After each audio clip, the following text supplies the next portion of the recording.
कहानी में दिखाए गए सभी पात्र और घटनाएं काल्पनिक हैं। ये कहानी सिर्फ और सिर्फ मनोरंजन और समाज में जागरूकता फैलाने के उद्देश्य से बनाई गई है।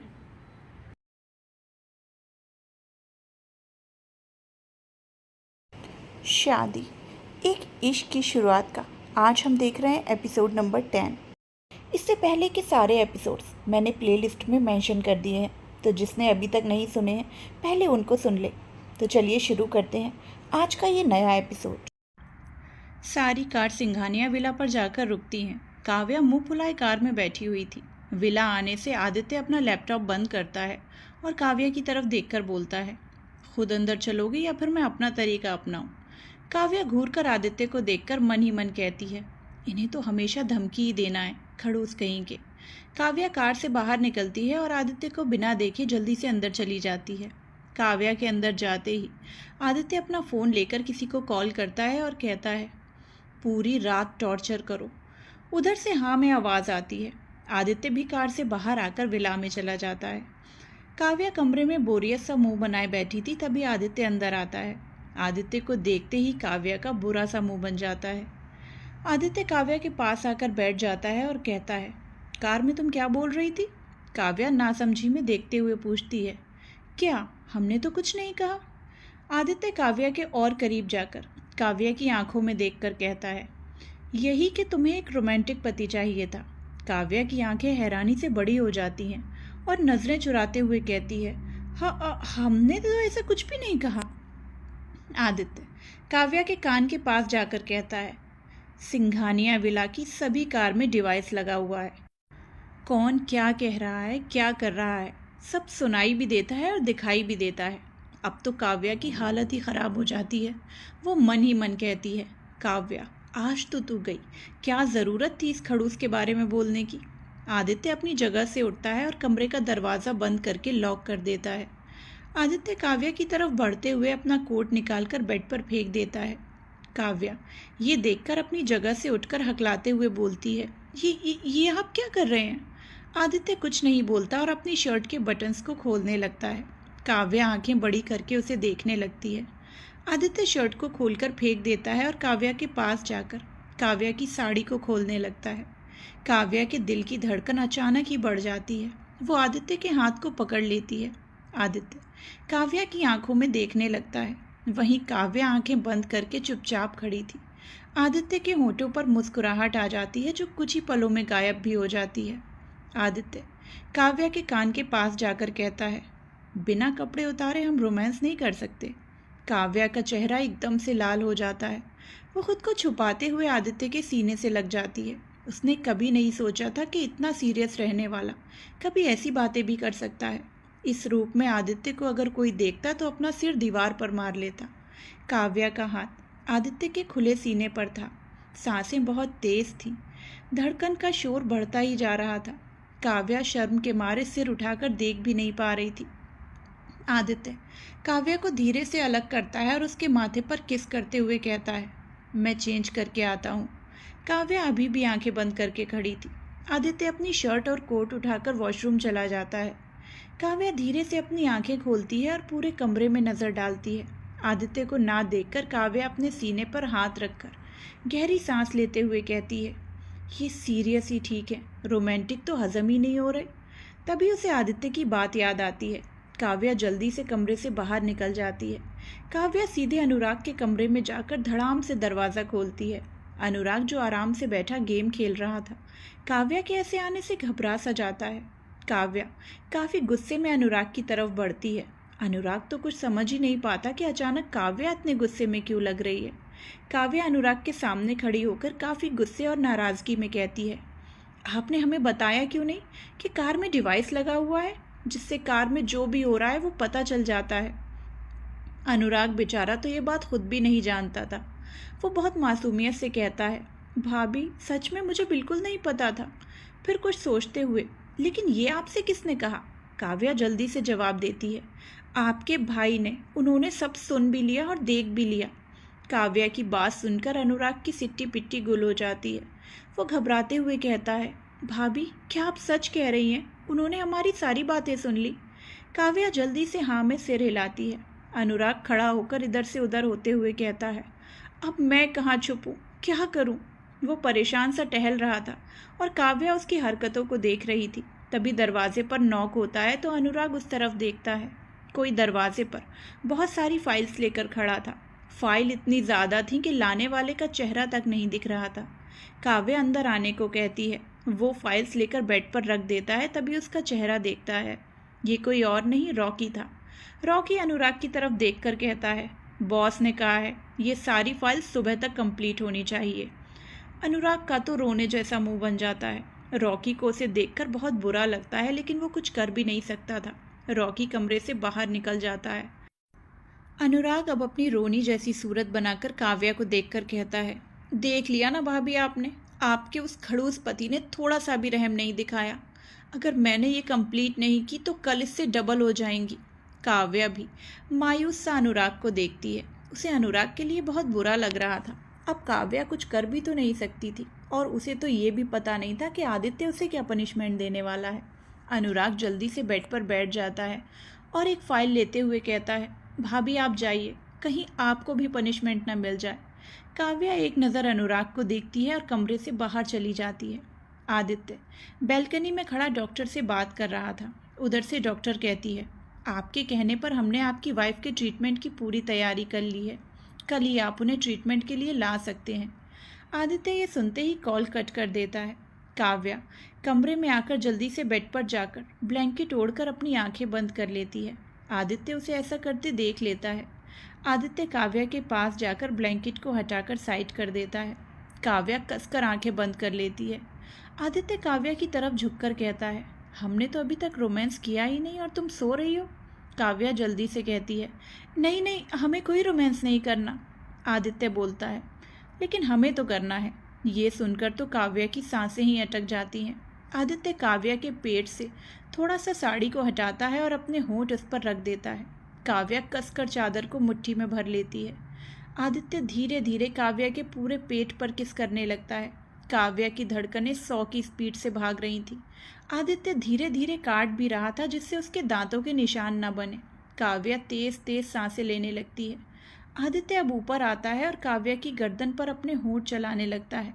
आदित्य के हाथ काव्या के हाथ की तरफ बढ़ जाते हैं। वो काव्या की मुट्ठी को खोलता है और अपने हाथों की उंगलियों में काव्या की उंगलियों को फंसाता है। काव्या एकदम से सिहर उठती है। आदित्य की गर्म सांसें काव्या की गर्दन से टकरा रही थी। उसके साथ ही आदित्य के गर्म होंठ काव्या की बेचैनी को और भी ज़्यादा बढ़ा रहे थे। आदित्य किस करते हुए गर्दन से कान तक जाता है और बहुत ही शांत सा कहता है, तुम्हें कितना रोमांटिक पति चाहिए।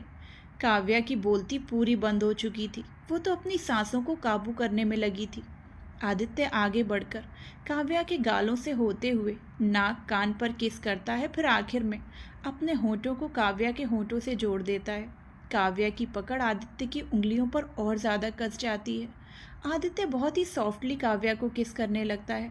काव्या आदित्य की किस से पिघलने लगती है और ख़ुद भी उसका साथ देने लगती है। दोनों ही एक दूसरे के होंठों का रस बहुत ही इंटेंशनली पी रहे थे।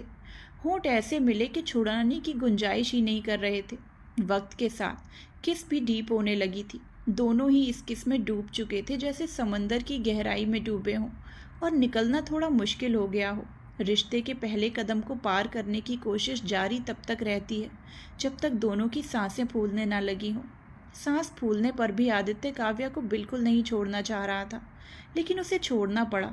होंठों के अलग होते ही काव्या ज़ोर ज़ोर से सांस लेने लगी। अभी तो काव्या को सांस लेने में भी दिक्कत सी होने लगी थी।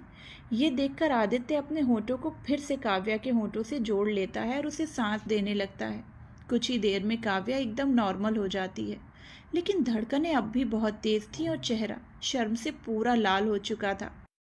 काव्या अब अपनी आंखें खोलती है तो पाती है कि आदित्य उसे ही देख रहा था। आदित्य काव्या की आंखों में देखते हुए कहता है, तुमने बताया नहीं कि तुम्हें कितना रोमांटिक पति चाहिए। आदित्य के फिर एक बार ऐसे सवाल से काव्या शर्माते हुए नज़रें झुका लेती है। आदित्य काव्या के गालों पर किस करते हुए कहता है, रोमांस कंटिन्यू करें। काव्या जल्दी से ना में सिर हिलाते हुए कहती है, नहीं नहीं, हमें अब भूख लगी है, सब हमारा इंतज़ार कर रहे होंगे। आदित्य कहता है, ठीक है, हम डिनर के बाद रोमांस को कंटिन्यू करते हैं। काव्या हैरानी से आदित्य को देखती है।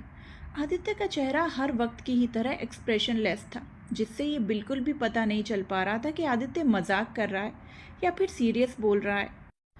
आदित्य काव्या के हाथों में जो उंगलियां फंसी हुई थीं उसे आज़ाद करता है और काव्या के ऊपर से हटकर कमरे से बाहर निकल जाता है। काव्या आदित्य को जाते हुए देखकर कहती है, गलती कर दी, रोमांटिक पति चाहिए बोलकर अब पता नहीं ये डिनर करने के बाद क्या करने वाले हैं। काव्या खुद को ठीक करती है और नीचे चली जाती है। सभी साथ में बैठे डिनर करने लगते हैं। अरुणी देवी अनुराग को ना देखकर पूछती हैं, अनुराग कहाँ गए? सौरभ जल्दी से जवाब देता है, वो कमरे में अपनी पनिशमेंट को पूरा कर रहा है। विशाखा जी असमंजस में कहती हैं, कैसी पनिशमेंट और किसने दी? सौरभ खाने का एक बाइट लेते हुए, आदि ने अनुराग को 50 फाइल्स को कल सुबह तक कंप्लीट करने के लिए कहा है। विशाखा हैरान होकर, 50 फाइल्स? ऐसा क्या कर दिया अनुराग ने? अरुणी देवी सख्त लफ्ज़ों में कहती हैं, आदि बिना मतलब कुछ नहीं करते, ज़रूर अनुराग ने कुछ किया होगा। अनुराग के लिए खाना कमरे में ही भेज दीजिएगा। काव्या जल्दी से डिनर करके कहती है, हम उनके लिए खाना लेकर जाते हैं। अरुणी देवी हाँ में सिर हिला देती हैं। काव्या खाने की ट्रे लेकर अनुराग के कमरे में जाती है। अनुराग हर तरफ फाइल्स को फैलाकर रखा हुआ था। अनुराग का चेहरा बहुत सीरियस था, बिल्कुल आदित्य की तरह। काव्या साइड में खाना रखती है। आवाज़ से अनुराग का ध्यान टूटता है। वो सिर उठाकर जैसे ही काव्या को देखता है, रोने जैसी शक्ल बनाकर झट से काव्या को गले लगाकर रोने की एक्टिंग करते हुए बोलता है, भाभी आपके पति को समझाइए, हम पर इतने जुल्म ना करें। फाइल देख देख कर ऐसा लग रहा है कि कल ही मैं अंधा हो जाऊंगा। काव्या अनुराग के ड्रामे को अच्छे से समझती थी। काव्या पूछती है, कितने फाइल्स कंप्लीट कर लिए आपने? अनुराग काव्या से अलग होकर बेड पर बैठकर कहता है, 25 हो चुके हैं और अभी 25 बाकी हैं। काव्या हैरानी से अनुराग को देखती है और फिर टाइम देती है। 2 घंटे में आपने 25 फाइल्स कंप्लीट कर लिए? अनुराग हाँ में सिर हिला देता है। अनुराग काफ़ी ज़्यादा इंटेलिजेंट और फास्ट था, जिससे ऑफिस का काम भी वो तुरंत कर लेता। काव्या अनुराग को खाना देते हुए कहती है, आप खाना खाइए, फाइल मैं देखती हूँ। अनुराग मज़े से बैठकर खाना खाता है और काव्या फाइल्स में लग जाती है। खाना ख़त्म होते ही अनुराग भी फाइल्स में लग जाता है। दोनों बहुत ही ध्यान से काम में लगे हुए थे। करीब 12 बजे फाइल्स कंप्लीट होती हैं। अनुराग उबासी लेते हुए कहता है, फाइनली कंप्लीट हो गई। इतना बोलते ही अनुराग काव्या को देखता है, जो बुरी तरह से थकी हुई थी। वो ज़बरदस्ती खुद को जगाए हुए थी। अनुराग काव्या से कहता है, थैंक यू भाभी, अब आप प्लीज़ जाइए। काव्या अपनी जगह से उठकर जाने लगती है। थकान की वजह से बार बार उसकी आंखें बंद हो रही थी। काव्या किसी तरह कमरे में पहुंचती है और सीधे बेड पर आदित्य के ऊपर लेट जाती है। आदित्य, जो कब से काव्या का इंतज़ार कर रहा था, वो आंखें बंद करते हुए ही काव्या के सिर को सहलाने लगता है। काव्या अपने हाथों को आदित्य की पीठ पर लपेट देती है और धीरे से कहती है, आप बहुत रूड हैं। आपने अनुराग को इतनी सारी फाइल्स अकेले कंप्लीट करने को दे दी, थोड़ा तो उसके बारे में सोचते। आदित्य काव्या की बात सुनकर उसके बालों पर हाथ रखकर सहलाते हुए होठों से माथे को चूम लेता है और कसकर बाहों में भर लेता है।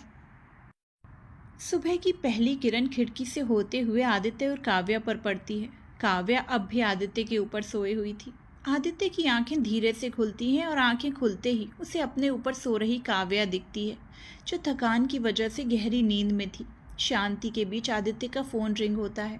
आदित्य काव्या को अच्छे से पकड़कर खिसकते हुए फ़ोन को टेबल से उठाकर रिसीव करके कान पर लगाता है।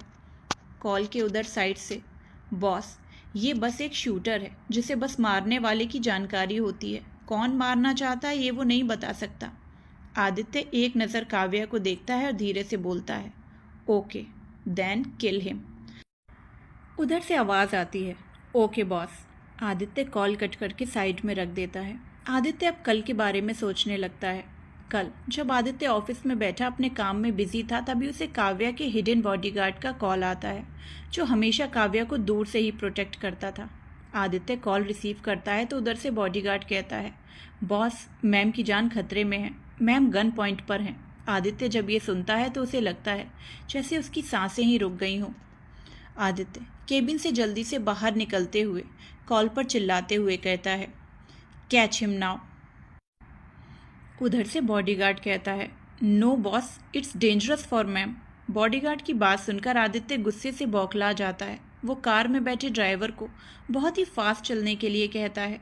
इधर बॉडीगार्ड की नज़र बस उस शूटर पर टिकी हुई थी। शूटर के हाथ ट्रिगर से बार बार हट रहे थे क्योंकि काव्या इधर उधर हुए जा रही थी। काव्या कभी बैठ रही थी तो कभी उठ रही थी, कभी अनुराग के पास जाती तो कभी रूहानी और रूमानी से बातें करती। शूटर का फोकस बार बार डगमगा रहा था।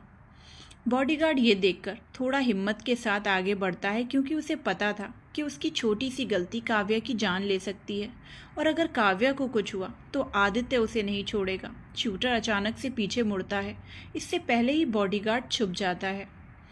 शूटर फिर से काव्या पर फोकस करने लगता है कि बॉडीगार्ड झट से उसे पकड़ लेता है। वहीं अब तक आदित्य के और भी बॉडीगार्ड्स वहां पहुंच चुके थे। वो सब उस शूटर को पकड़ लेते हैं। आदित्य आकर गुस्से से उस शूटर के हाथ पर गोली मार देता है। वो शूटर चिल्लाना चाहता था लेकिन बॉडीगार्ड ने उसका मुंह बंद करके रखा हुआ था।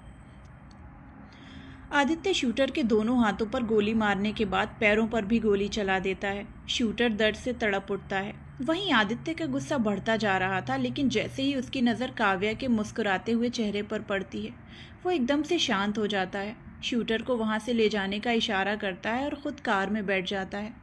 कार कुछ ही पल चलते ही उस जगह के साइड पहुंचती है जहां अनुराग और तनसच की कार थी। आदित्य सोच भी नहीं सकता था, अगर उसने काव्या के लिए बॉडीगार्ड ना रखा होता तो क्या होता। एक पल के लिए तो आदित्य बहुत ज़्यादा डर गया था। वो अब काव्या को खोने के बारे में सोच तक नहीं सकता था। आदित्य काव्या के सुकून से सोते हुए चेहरे को देखता है और उसे पकड़कर धीरे से पलटता है। काव्या को बेड पर लेटाकर खुद उसके ऊपर से हटने लगता है, लेकिन कर नहीं पाता क्योंकि काव्या ने आदित्य की पीठ पर बहुत ही टाइटली शर्ट को पकड़ा हुआ था। आदित्य अपने एक हाथ को पीछे ले जाकर काव्या के हाथों से अपनी शर्ट छुड़ाने लगता है। आदित्य शर्ट छुड़ाने में कामयाब हो जाता है। वो थोड़ा झुककर काव्या के माथे को चूमता है और वहां से उठकर वॉशरूम चला जाता है। काव्या कसमसाते हुए पलटकर फिर से सो जाती है। कुछ देर बाद आदित्य शावर लेने के बाद टॉवल में बाहर आता है और काव्या को गोद में उठाकर वॉशरूम में चला जाता है। काव्या को इस बात का बिल्कुल होश नहीं था, वो तो अब भी सो रही थी। आदित्य काव्या को लेकर शावर के नीचे खड़ा हो जाता है और शावर को ऑन करता है। शावर ऑन होते ही पानी की बूंदें दोनों के ऊपर पड़ती हैं। बहते पानी की बूंदों के एहसास होते ही काव्या अपनी आंखें खोलती है। आंखें खुलते ही काव्या को आदित्य का चेहरा दिखता है जो उसे ही देख रहा होता है। काव्या ऊपर देखती है, फिर आसपास देखती है। काव्या अब भी आदित्य की गोद में थी। आदित्य धीरे से काव्या को नीचे उतारता है। काव्या की नज़रें अब आदित्य पर पड़ती हैं। आदित्य को टॉवल में देखकर काव्या का गाल शर्म से पूरा लाल हो जाता है। वो अपनी आंखें बंद कर लेती है। आदित्य जल्दी से रेडी हो जाओ, हमें बाहर जाना है। काव्या हाँ में सिर हिला देती है। आदित्य वॉशरूम से बाहर निकल जाता है। वहीं काव्या उसके जाते ही दीवार से सटकर तेज तेज सांसें लेने लगती है। काव्या आदित्य की हर हरकत से खुद की सांसों को काबू ही नहीं कर पाती थी।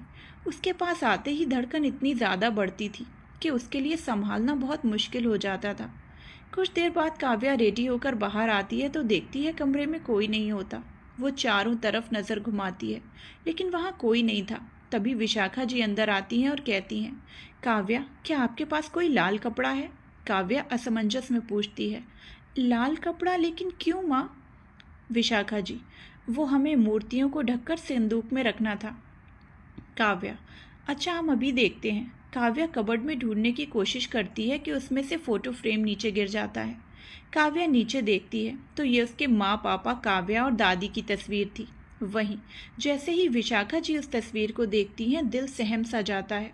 वो आगे बढ़कर फ़ोटो फ्रेम को उठाती हैं और पूछती हैं, काव्या ये कौन है? काव्या कपड़े को ढूंढते हुए कहती है, ये हमारे माँ, पापा और दादी हैं। विशाखा जी की आंखों में अब एक अजीब सा डर दिखने लगता है। वो एकटक काव्या की माँ की तस्वीर को देखे जा रही थी। उनकी आंखें एकदम से नम सी हो जाती हैं, जैसे बीते दर्द वापस लौट कर आ रहे हों। विशाखा जी आंखों में दर्द लिए खड़ी ही थीं कि तभी काव्या की आवाज़ आती है, हाँ ये मिल गई। विशाखा जी काव्या की आवाज़ सुनते ही झट से अपने आंसू पोंछ लेती हैं और दर्दों को छुपा लेती हैं। काव्या कपड़ा देते हुए कहती है, ये लीजिए माँ। विशाखा जी कपड़ा लेती हैं और फ़ोटो काव्या की तरफ बढ़ा देती हैं। काव्या फ़ोटो लेती है और रखने वाली होती है कि जैसे उसे कुछ याद आता है और वो विशाखा जी को देखते हुए कहती है, ओहो माँ, मैं तो आपको हमारे परिवार से मिलाना भूल ही गई। इतना बोलते ही काव्या अपनी दादी की तरफ इशारा करते हुए कहती है, ये हमारी दादी कावेरी त्रिवेदी। अपने पापा की तरफ इशारा करती है, ये हैं हमारे पापा विश्वजीत त्रिवेदी। और अपनी माँ की तरफ इशारा करती है, ये हैं हमारी माँ कल्याणी त्रिवेदी। विशाखा जी जैसे ही ये नाम सुनती हैं, फिर एक बार दर्द उनके चेहरे पर उभरने लगता है। काव्या विशाखा जी के साइड से गले लगकर फोटो की तरफ देखती रह कहती है, दादी माँ पापा, ये हैं हमारी नई माँ विशाखा सिंघानिया। काव्या की मासूम बातों को सुनकर विशाखा जी अपने दर्दों को छुपाकर मुस्कुराने लगती हैं। विशाखा जी भी काव्या को गले लगाते हुए कहती हैं, चलिए जल्दी से नाश्ता करने आ जाइए।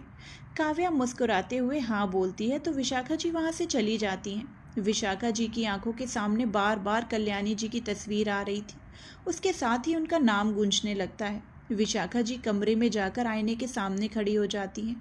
उनकी आंखों से अब बेतहाशा आंसू बहे जा रहे थे।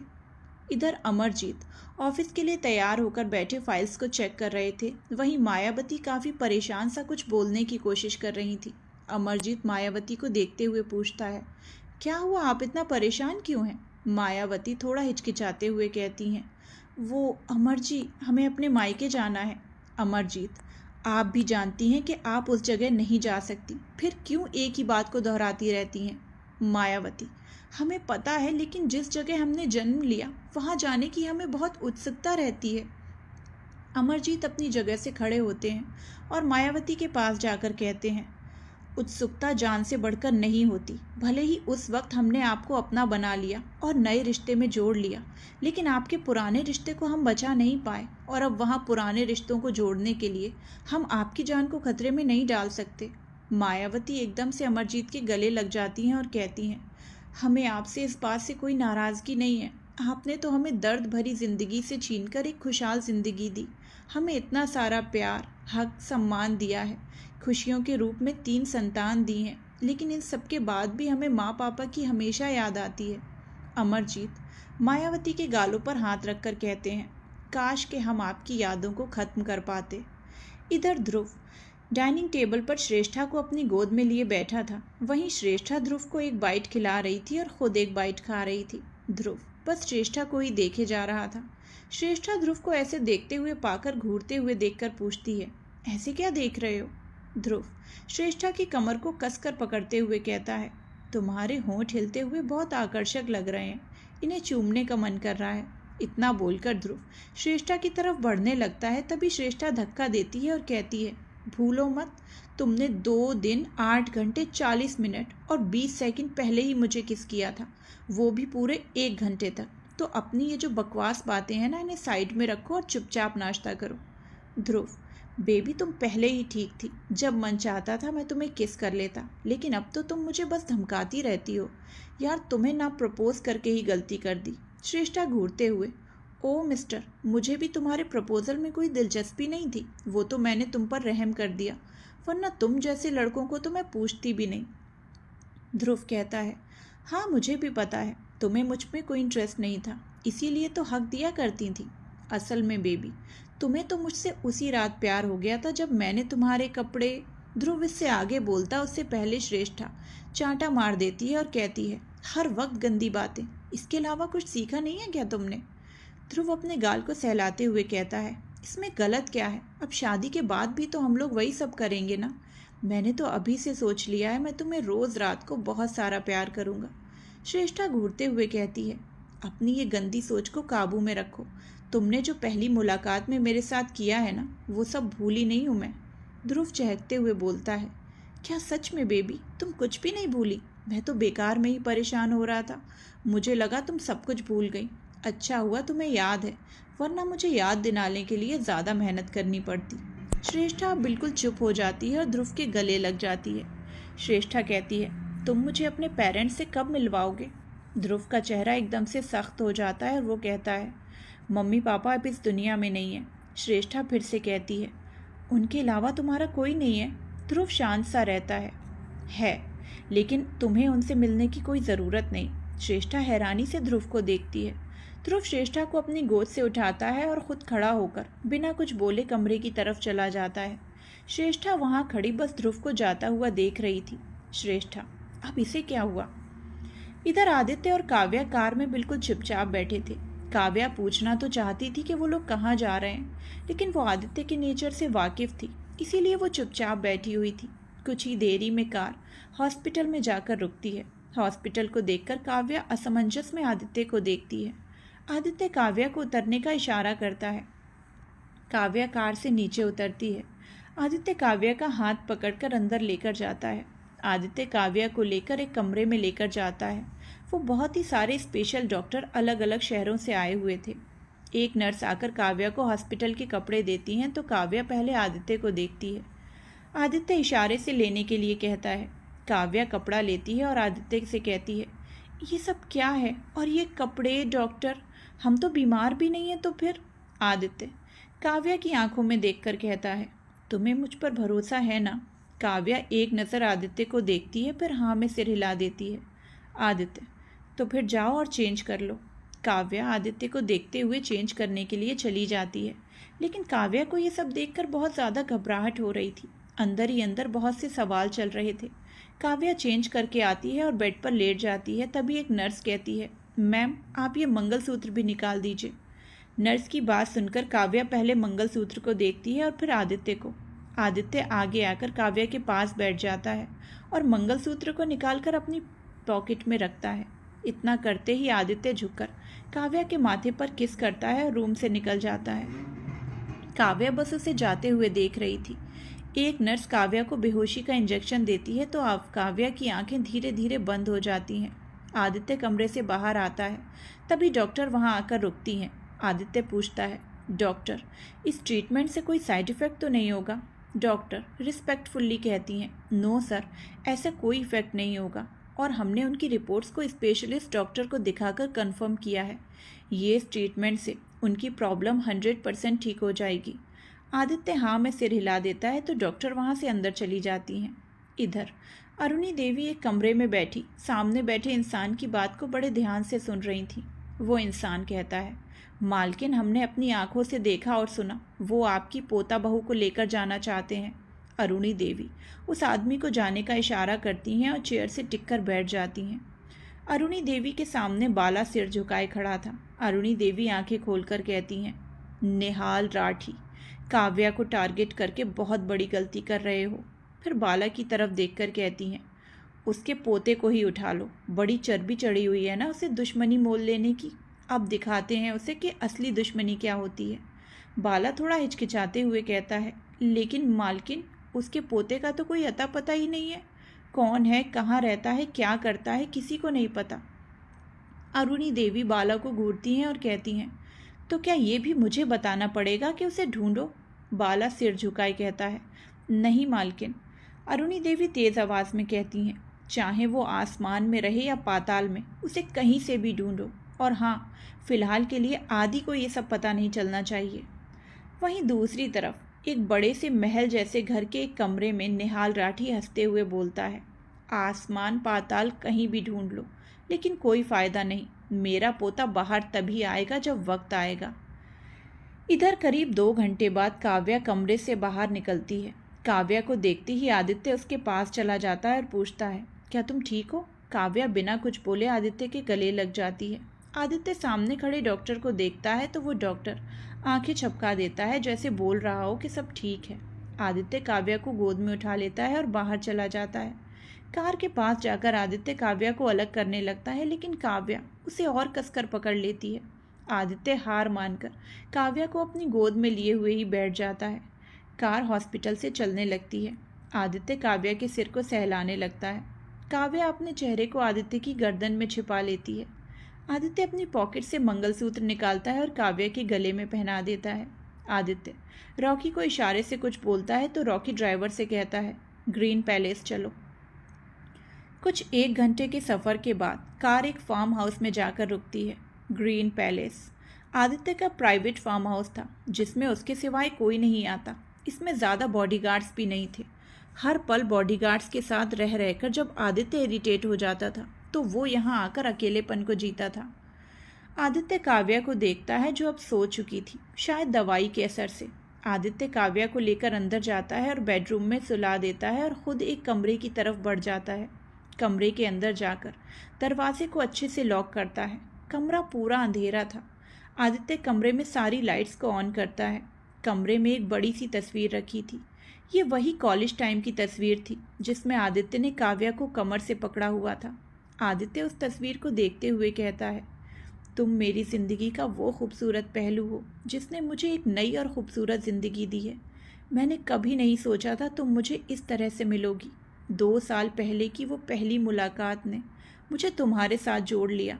मेरे अकेलेपन और दर्दों को दूर करके तुमने जो मुझे ज़िंदगी दी है, मैं उसे चाहकर भी नहीं भूल सकता। तुम दुनिया की पहली और आखिरी लड़की हो जिसे आदित्य सिंघानिया ने छुआ है। इधर 1 घंटे बाद काव्या की आंखें धीरे से खुलती हैं। आंखें खुलते ही काव्या इधर उधर देखने लगती है। कमरे में कोई नहीं था। एक अनजान जगह में खुद को देखकर काव्या थोड़ी घबरा जाती है। बेड से उठकर वो कमरे से बाहर निकल जाती है। काव्या हर तरफ देखने लगती है। घर बहुत ही ज़्यादा खूबसूरत था। चारों तरफ सुकून से भरी तस्वीरें लटक रही थीं। काव्या नीचे हॉल में देखती है। हॉल में सोफे पर बैठा आदित्य अपने लैपटॉप में बिजी था। काव्या सीढ़ियों से नीचे उतरकर आदित्य के पास जाकर बैठ जाती है और अपनी नज़रें चारों तरफ घुमाते हुए पूछती है, हम कहाँ पर हैं? काव्या के सवाल पर आदित्य कोई जवाब नहीं देता। थोड़ी देर बाद आदित्य लैपटॉप बंद करता है और काव्या को देखता है जो उसे ही घूर कर देख रही थी। आदित्य काव्या की नज़रों को नज़रअंदाज कर अपनी जगह से उठता है और किचन से कुछ फ्रूट्स लेकर आता है। आदित्य ने फार्म हाउस में कोई सर्वेंट भी नहीं रखे थे। बस एक सर्वेंट आकर घर की सफाई करके चली जाती थी।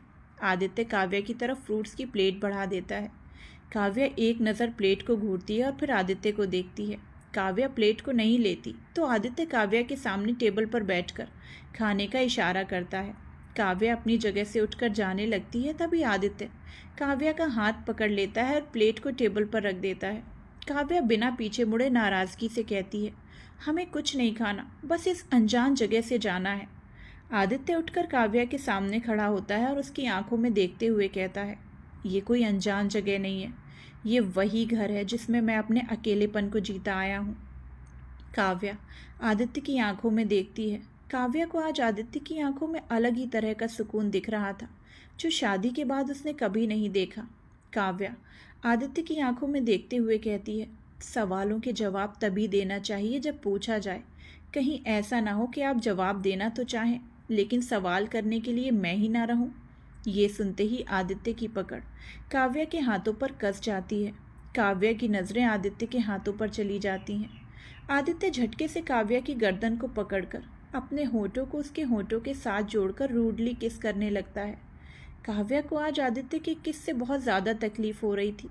काव्या बार बार खुद को छुड़ाने की कोशिश करते हुए आदित्य के सीने को धकेल रही थी, लेकिन आदित्य काव्या की कमर को ज़ोर से पकड़ लेता है। काव्या की बातों से आदित्य बहुत ज़्यादा हर्ट हो गया था। अगर काव्या की जगह किसी और ने काव्या को दूर करने की बात कही होती तो वो उसे इसी वक्त जान से मार देता। आदित्य अपने गुस्से को काव्या के सामने जाहिर कर रहा था, जो काव्या के लिए सहना मुश्किल होता जा रहा था। काव्या आदित्य के हाथों को अपनी कमर से छुड़ाने की कोशिश करने लगती है। जितना वो छुड़ाने की कोशिश करती, आदित्य के हाथ उतने ही कसते जा रहे थे, जिससे काव्या को बहुत ज़्यादा दर्द हो रहा था। अब काव्या का दर्द आंसू बनकर बाहर आने लगता है। वहीं आदित्य अपने गुस्से को बिल्कुल भी काबू नहीं कर पा रहा था। गुस्से में वो ये तक नहीं देख रहा था कि वो काव्या को हर्ट कर रहा है। आदित्य गुस्से में काव्या के होठों को ज़ोर से काट लेता है और काव्या से दूर हो जाता है। काव्या की दर्द से चीख निकल जाती है। काव्या घुटनों के बल बैठ रोने लगती है। आदित्य गुस्से से टेबल को एक लात मारता है, जिससे टेबल पर रखा सारा सामान फर्श पर बिखर जाता है और टेबल कांच की होने की वजह से टूट जाती है। काव्या एकदम से डर जाती है। आज पहली बार था जब काव्या ने आदित्य का गुस्सा देखा था। कुछ ही देर में आदित्य का गुस्सा थोड़ा शांत होता है। वो काव्या की तरफ पलटकर देखता है। काव्या सिर झुकाए अभी भी रो रही थी। आदित्य उसकी तरफ बढ़ता है और खुद भी घुटनों के बल बैठ जाता है। काव्या डर से सहम जाती है और पीछे होने लगती है। काव्या को डरता देख आदित्य के दिल में टीस उठती है। आदित्य काव्या की और थोड़ा करीब जाता है और काव्या के चेहरे को थाम लेता है। काव्या डर से और ज़्यादा कांपने लगती है। आदित्य बहुत ही शांत सा कहता है, सॉरी। ये एक वर्ड से काव्या का डर पल भर में गायब हो जाता है और वो झट से आदित्य के गले लग रोने लगती है। आदित्य काव्या की पीठ को सहलाने लगता है। थोड़ी ही देर में काव्या बिल्कुल शांत हो जाती है। आदित्य धीरे से काव्या को अलग करता है और कहता है, जब साथ निभाने का वचन लिया है तो यूं दूर जाने की बात मत करो। मेरा शांत स्वभाव को गुस्से में तब्दील होने मत दो, वरना गुस्से में मुझे किसी का दर्द भी नहीं दिखता। काव्या बस आदित्य को देखती है। आदित्य काव्या के आंसुओं को पोंछता है और उसे उठाकर सोफे पर बिठा देता है। फर्स्ट एड बॉक्स से कॉटन लेकर आदित्य काव्या के होंठों को अच्छे से पोंछता है और दवाई लगा देता है। आदित्य अब काव्या की कमर से साड़ी को थोड़ा साइड करता है और उस पर भी दवाई लगाता है और दवाई को फर्स्ट एड बॉक्स में रखने लगता है कि काव्या रोंधू आवाज़ में कहती है, हमें हाथ में भी दर्द हो रहा है। आदित्य पहले काव्या को देखता है, फिर उसके हाथों पर भी दवाई लगा देता है। अब दोनों गार्डन में एक दूसरे का हाथ पकड़कर टहल रहे थे। गार्डन की खूबसूरती से काव्या अपना सारा दर्द भूलकर मुस्कुरा रही थी। तभी उसे कुछ याद आता है। वो आदित्य को देखकर पूछती है, आपने हमें बताया नहीं किस लिए हमें हॉस्पिटल लेकर गए थे और वो ट्रीटमेंट? आदित्य आगे देखते हुए जवाब देता है, ताकि जब हम रोमांस करें तो तुम्हारा दर्द बाहर ना आए। काव्या एकदम से रुक जाती है और कहती है, मतलब? आदित्य काव्या को देखते हुए कहता है, तुम्हें याद नहीं, जब मैंने बाइट किया था तो तुम्हें कितना दर्द हो रहा था और डॉक्टर ने कहा था कि तुम्हारे शरीर में थोड़ा सा जहर भी बहुत ज़्यादा दर्द दे जाता है। तो बस उसी दर्द को मैंने जड़ से ख़त्म करवा दिया। काव्या बच्चों जैसी शक्ल बनाकर कहती है, इसका मतलब अब आप मुझे ज़ोर से बाइट करेंगे? आदित्य तुरंत जवाब देता है, क्यों, तुम्हें कोई शक है? काव्या मायूसी से ना में सिर हिला देती है। आदित्य मुस्कुरा देता है तो काव्या बिल्कुल नहीं देख पाती। दोनों अब खामोशी से एक दूसरे का हाथ पकड़कर टहल रहे थे। काव्या को आदित्य का साथ बहुत ही अच्छा लग रहा था। रात के वक्त दोनों सिंघानिया विला पहुंचते हैं। कमरे में आते ही काव्या आराम से बेड पर लेट जाती है। वहीं आदित्य स्टडी रूम में चला जाता है। काव्या अपनी आंखें बंद करके सोने की कोशिश कर ही रही थी कि उसका फ़ोन रिंग होता है। काव्या लेटी हुई ही टेबल से फ़ोन लेती है और नंबर देखती है जो कि अननोन था। काव्या कॉल रिसीव करती है। उधर से एक लड़की की आवाज़ आती है, हेलो, क्या मैं काव्या से बात कर रही हूँ? काव्या, जी हाँ। कॉल के उधर से, हेलो काव्या, मैं श्रेष्ठा बोल रही हूँ। काव्या जल्दी से उठकर बैठ जाती है और एक बार फ़ोन की स्क्रीन पर देखती है। फिर थोड़ा चिंता से कहती है, आप कैसी हैं? और आप उस दिन कैसे उन लोगों से बची? आपने हमें उस वक्त कांटेक्ट क्यों नहीं किया? श्रेष्ठा, मैं बिल्कुल ठीक हूँ। श्रेष्ठा का बस इतना सा जवाब सुनकर काव्या पूछती है, आपके पैर पर तो उस वक्त बहुत चोट आई थी, आप उन लोगों से कैसे बची? श्रेष्ठा कहती है, आप हमें किससे बचने के लिए कह रही हैं? काव्या, वही लोग जो मेरे पीछे पड़े हुए थे। श्रेष्ठा, आपको तो पता था ना कि वो लोग किसके थे? ध्रुव, सूर्यवंशी। काव्या एकदम से चुप हो जाती है। उधर से श्रेष्ठा कहती है, आपको भी पता है वो जितना खुद को बुरा दिखाते हैं उतने हैं नहीं, लेकिन हमें ये बिल्कुल नहीं पता कि आप दोनों का रिश्ता क्या है। लेकिन इतना जानते हैं कि वो आपको बहुत मिस करते हैं। आपको नहीं पता, हमने उन्हें आपकी तस्वीर को लेकर रात में आपसे बातें करते हुए देखा है। उन्हें आपकी चिंता है, वो आपको बहुत याद करते हैं। काव्या की आंखों से एकदम से आंसू बहने लगते हैं। वो खुद को संभालते हुए कहती हैं, वो ठीक तो है ना? श्रेष्ठा कहती है, हाँ, ध्रुव बिल्कुल ठीक है। काव्या फिर एक बार खुद को संभालते हुए कहती है, प्लीज़ उनका ध्यान रखिएगा। श्रेष्ठा हाँ में जवाब देती है तो काव्या कॉल कट कर देती है और गैलरी में ध्रुव की फ़ोटो को देखकर रोने लगती है। इधर पृथ्वीराज बेड पर बैठे लैपटॉप पर काम कर रहे थे। विशाखा बेड पर बहुत ही उदास सी बैठी हुई थी। पृथ्वीराज ये बात नोटिस कर लेते हैं कि विशाखा आज कुछ ज़्यादा ही परेशान है। पृथ्वीराज अपने काम को बिना रोके पूछते हैं, क्या हुआ विश, आप इतनी परेशान क्यों हैं? विशाखा धीरे से कहती हैं, आपको पता है कि काव्या किसकी बेटी है? पृथ्वीराज अपना काम रोककर थोड़ी देर सोचते हैं और फिर अपने काम को चालू रखकर कहते हैं, ये तो माँ ने कभी बताया ही नहीं। विशाखा जी एकदम से कहती हैं, कल्याणी मल्होत्रा। जैसे ही पृथ्वीराज ये सुनते हैं उनके काम करते हुए हाथ एकदम से रुक जाते हैं। पृथ्वीराज अपना सिर उठाकर विशाखा जी को देखते हैं जो उनकी पीठ करके बैठी थी।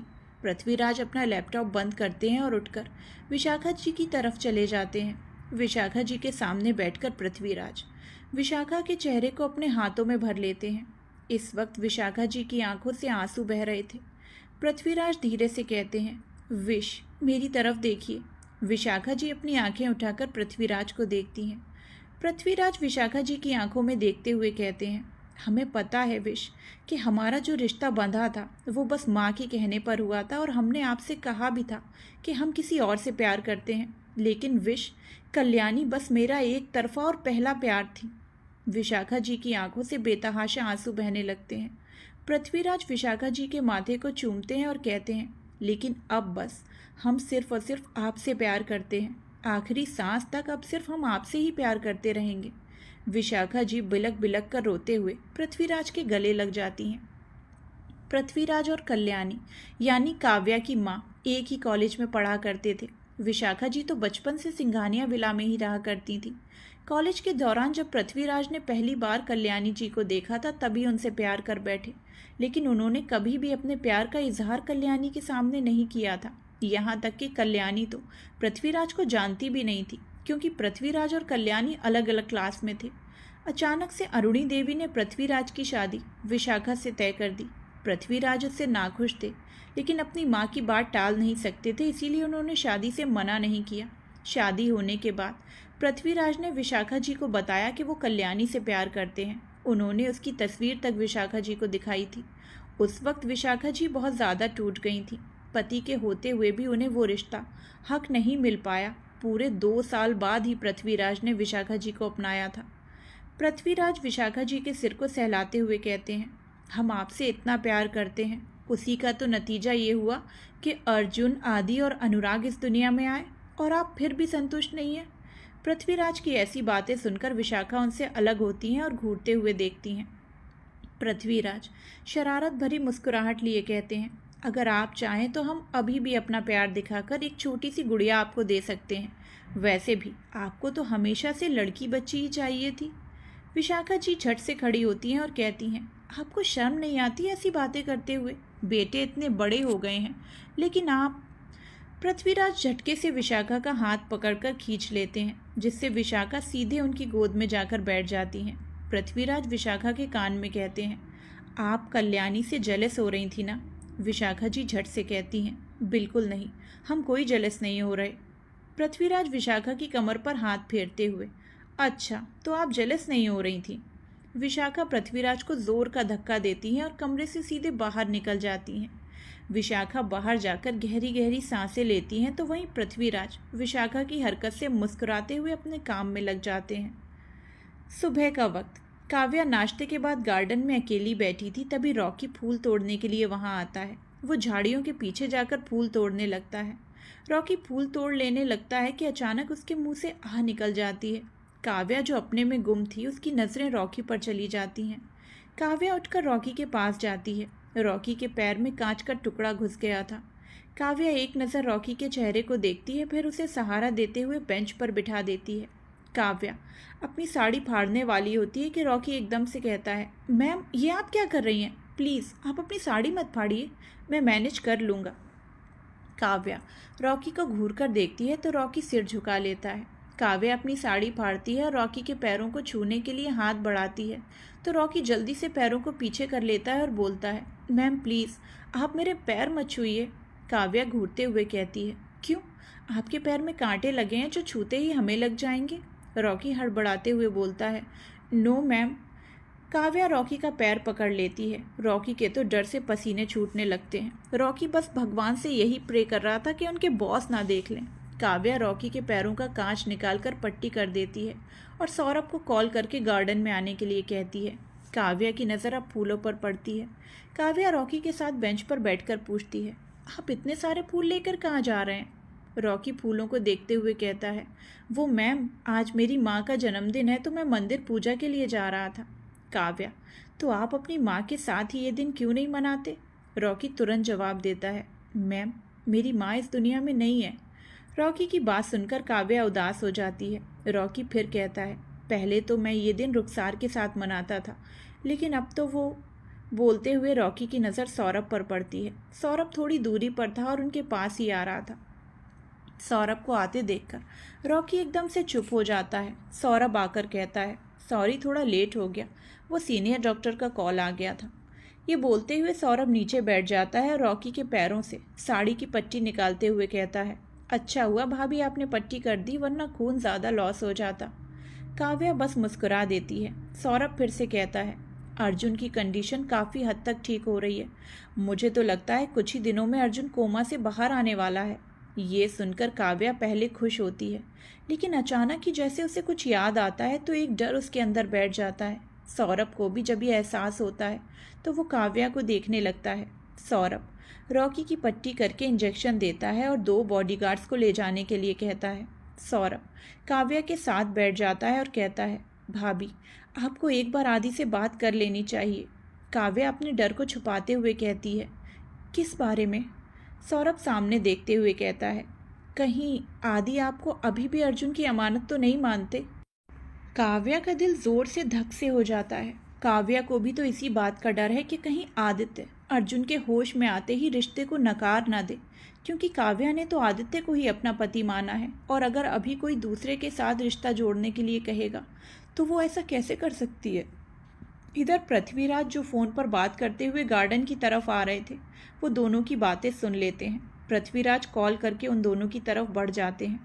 पृथ्वीराज को आता देखकर सौरभ खड़ा हो जाता है, उसके साथ ही काव्या भी खड़ी हो जाती है। पृथ्वीराज सौरभ को देखते हुए कहते हैं, हमें काव्या से अकेले में बात करनी है।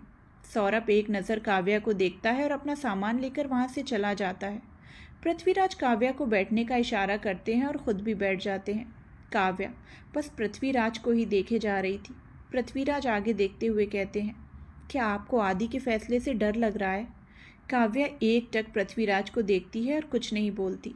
पृथ्वीराज एक नज़र काव्या को देखते हैं, फिर सामने देखते हुए कहते हैं, सच कहूँ तो हमें भी नहीं पता कि अर्जुन जब होश में आएंगे तो आदि क्या फ़ैसला लेंगे।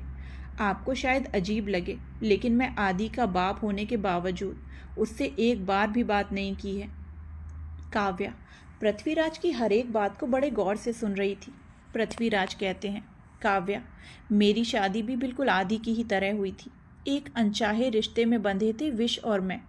विश हमारे साथ इसी घर में बचपन से रहती थी। मैंने कभी नहीं सोचा था कि विश हमारी ज़िंदगी में इस तरह से भूमिका निभाएंगी। विश से हमने शादी कभी नहीं करनी चाहिए थी। हम तो इस रिश्ते को मानते ही नहीं थे। शादी होते ही हमने विश से रिश्ता तोड़ लिया। वैसे शादी से पहले भी हम दोनों का कोई खास रिश्ता नहीं था। थोड़ी बात हो जाती थी, लेकिन किसी रिश्ते में नहीं बंधे थे।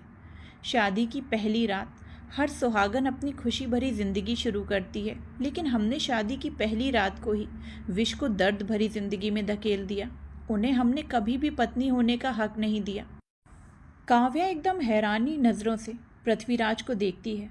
काव्या इस फैमिली से जितना जुड़ती जा रही थी, हर किसी के दर्द को जान पा रही थी। जितना खुश सब लोग दिखाते थे, उन हर एक चेहरे के पीछे बस दर्द छिपा था।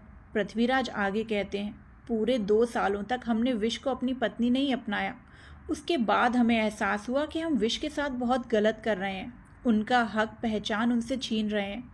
और हैरानी की बात तो ये थी कि विश ने कभी भी इसके लिए हमसे शिकायत बिल्कुल नहीं की। जब हमने उन्हें अपनाया तो सच कहें, दुनिया की हर खुशी हमें मिल गई। दर्द तकलीफ सब दूर हो गए। पृथ्वीराज काव्या को देखते हैं और उसके सिर पर हाथ रखते हुए कहते हैं, हमें पता है कि आदि अपने रिश्ते को अपनाने में शायद अब भी हिचकिचाते होंगे। उन्होंने बचपन से कभी कोई रिश्ता ही नहीं देखा। रिश्ता निभाना तो उन्हें आता ही नहीं है। एक माँ और सौरभ ही थी जिनके साथ वो रिश्ते में बंधे हैं। इसके अलावा तो वो उन्होंने आंख उठाकर भी नहीं देखा। आखिर देखते भी कैसे? हमने उन्हें कभी दिखाया ही नहीं, हमेशा उन्हें अपनों से दूर रखा। आपको पता है, मैं दुनिया का सबसे बदनसीब बाप हूँ जो अपने बेटे के बचपन को देखा तक नहीं, उनके साथ कभी खेला नहीं, उन्हें गोद में उठाकर कभी सीने से नहीं लगाया, हाथों को पकड़कर कदमों को नहीं बढ़ाया। इतना बोलते ही पृथ्वीराज एकदम से शांत हो जाते हैं। शायद अपने दर्दों को संभालने की कोशिश कर रहे थे। काव्या पृथ्वीराज के हाथों को अपने हाथ में लेती है और कहती है, आखिर ऐसी कौन सी वजह थी आप सबकी जो आपने अपने ही बेटे को दूर कर दिया? To be continued. गाइस, आज का पार्ट थोड़ा छोटा है, इसीलिए नेक्स्ट पार्ट इवनिंग तक आ जाएगा। Thank you.